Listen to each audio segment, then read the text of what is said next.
Ya, selamat siang, Mister. Jadi kali ini saya akan menjelaskan em, tentang pemilihan subjek penelitian dan juga teknik pengambilan sampel. Nah, jadi yang pertama saya akan menjelaskan subjek penelitian. Jadi subjek penelitian itu merupakan hal penting yang harus ditata dan ditentukan sejak awal penelitian. Mengapa demikian? Sebab dengan mengetahui subjek atau peneliti dapat mengetahui apa atau siapa yang mulai memberikan penelitian pada data dan informasi tersebut. Nah, subjek ini itu eh, terdapat 3 level. Yang pertama itu mikro, yang merupakan level terkecil dari subjek penelitian dan hanya berupa individu. Jadi nggak semua orang kayak bisa di intro apa bisa melakukan subjek itu hanya satu orang dengan individu tersebut. Yang kedua meso merupakan level subjek penelitian dengan jumlah anggota lebih banyak, misal keluarga dan kelompok. Nah, seperti yang kita tahu ini meso ini juga kayak penelitian subjek penelitian itu diambil dari beberapa kelompok ya, kayak misal keluarga yang tadi saya baca tadi itu termasuk ya. Kemudian makro merupakan level subjek penelitian dengan anggota yang sangat banyak, misal seperti masyarakat atau komunitas luas. Nah, ciri subjek penelitian itu apa aja sih? Nah, yang pertama itu tergolong individu atau kelompok yang dijadikan sumber data oleh investigator atau peneliti. Kemudian subjeknya itu melalui interaksi atau bisa juga melalui identifikasi informasi yang dikemukakan oleh subjek riset tersebut.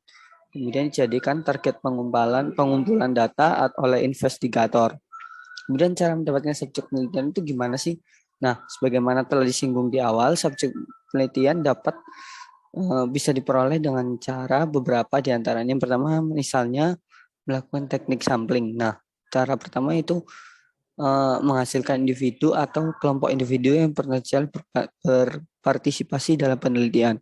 Yang kedua, menghubungi calon subjek secara langsung. Nah, secara umum teknik pengambilan sampel ini dilakukan dengan cara yang macam-macam, tergantung dari jenis penelitian yang hendak dilakukan. Secara garis besar, teknik dari pengambilan sampel terbagi menjadi 2 kelompok, yaitu probability atau sampling atau random sample, dan kemudian non probability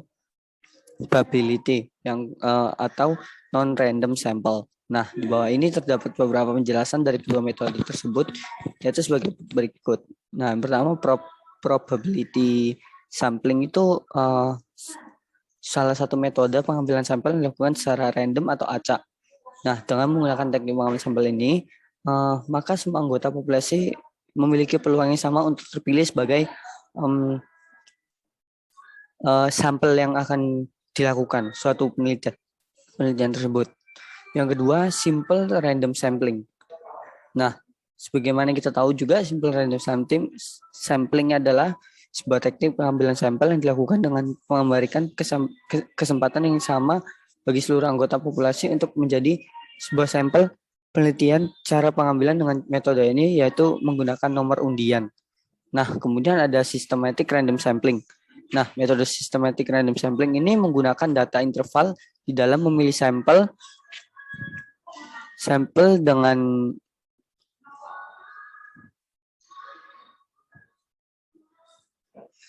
sampel yang akan digunakan misalnya dalam suatu penelitian membutuhkan 10 sampel dari 100 orang.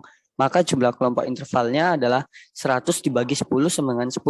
Nah, kemudian ada stratified random sampling, yaitu metode atau teknik yang digunakan untuk mengambil sampel dengan berdasarkan pada tingkatan tertentu.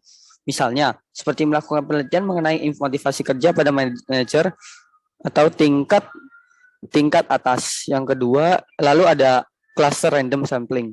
Nah, seperti yang kita tahu, salah satu teknik yang digunakan untuk menentukan sebuah sampel secara berkelompok itu pengambilan sampel ini dilakukan berdasarkan kelompok atau area tertentu.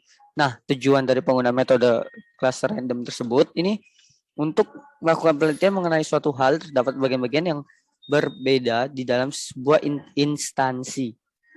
Nah, kemudian saya akan menjelaskan selanjutnya, yaitu apa sih tujuannya dari teknik pengambilan sampel. Nah, yang pertama itu tujuannya untuk mendapatkan data yang lebih akurat, namun masih ada kaitannya dengan populasi yang menjadi sasaran atau suatu penelitian. Nah, yang kedua adalah bertujuan untuk memberikan informasi yang berhubungan dengan populasi yang ingin diteliti. Kemudian yang ketiga dapat dijadikan sebagai pedoman atau acuan di dalam mengambil suatu keputusan. Kemudian langkah selanjutnya adalah apa saja sih tahapan yang harus dilakukan dalam pengambilan sampel tersebut sih, kayak gitu. Yang pertama itu mendefinisikan sebuah populasi yang akan diteliti. Nah, yang kedua tentukan kerangka sampel serta kumpulan semua peristiwa yang memungkinkan terjadinya pengambilan sampel tersebut. Nah, kemudian yang ketiga itu menentukan teknik atau metode sampling yang akan digunakan itu secara tepat dan sangat akurat. Nah, kemudian yang keempat, melakukan pengumpulan data yang akan dijadikan sebagai sampel. Dan yang kelima atau yang terakhir, melakukan sebuah pemeriksaan ulang terhadap proses sampling yang sudah dilalui. Nah, mungkin itu saja dari saya. Sekian dari saya. Terima kasih.